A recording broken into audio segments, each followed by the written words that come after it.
Oh, I don't know what I'm gonna talk about right now, but I'm staring into this wonderful camera on this tilted laptop. That's right, I stole it. And I feel like maybe I should say something, or many things. I guess I'll start by talking about the way that I ride the subway. Um, a lot of people think that when you ride the subway, you just get on a train and let it take you to your destination, but there are a lot of little tips that I can offer, a lot of strategies to effectively riding the train in the best, most comfortable way.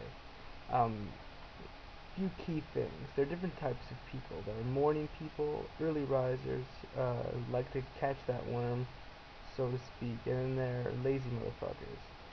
So if you are like myself, a lazy motherfucker, having to get up to go to work early in the morning is gonna piss you off.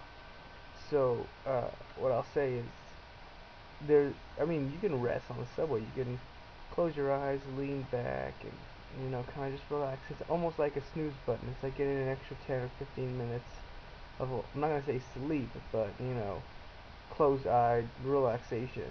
Um, provided there's no subway pervert, leg rubber, neck breather sitting next to you. So the strategy to making sure that you're able to get this time to rest on your way to work is where you sit.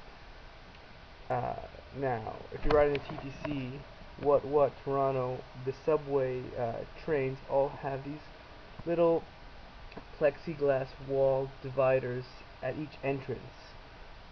So every time there's a subway door, there's two glass panels on either side of the door. Now these are awesome. Now a lot of people have the misconception that the best seat on the subway is the window seat so that you can rest your head against the window. Wrong. Completely wrong. Dead wrong, because the way the windows are sunken into the wall with this little curved, Art Deco divider type thing, makes it so that your shoulders, if you want to observe, your shoulders go up against the divider, and for your head to go against the glass, you've got to like put your neck out like that. Otherwise, you're in a position where your head is on the divider like that, and that means that your ass is off to this other seat, making the person who sits next to you pissed off, or rub themselves on you, which are two situations you want to avoid while riding the train. So my suggestion is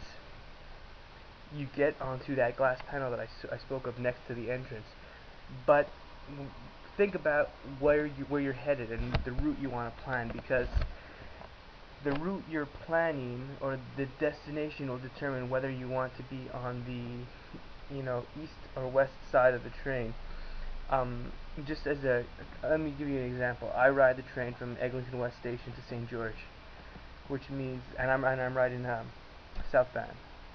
So I'm riding southbound.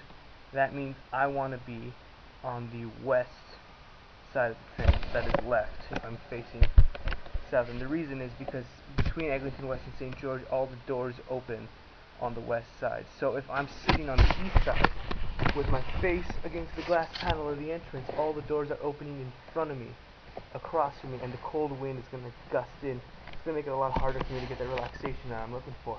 But if I sit on the west side of the train, over here, then I've got my head on the glass, and all the doors are opening behind me, which means that the wind gusts up, and that very same glass panel that's I'm using as a pillow is kind of shielding me, buffeting.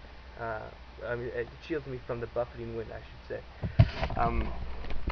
The other thing is earphones. Even if you don't have an iPod or any kind of fancy schmancy MP3 player, if you invest in a pair of expensive looking earphones, I mean, you don't want to blow your wad, like $7 to $9 earphones. You can plug them into your pocket.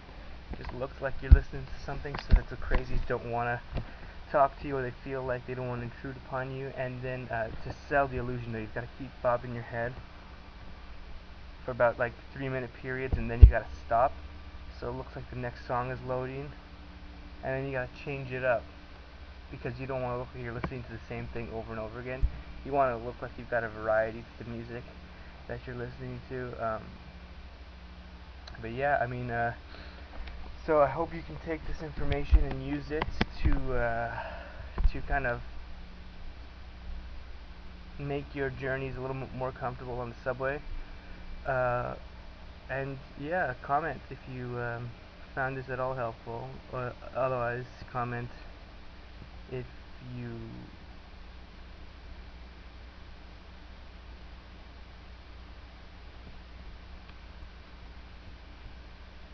I do that sometimes. I trail off and don't finish my sentences because they finish in my head.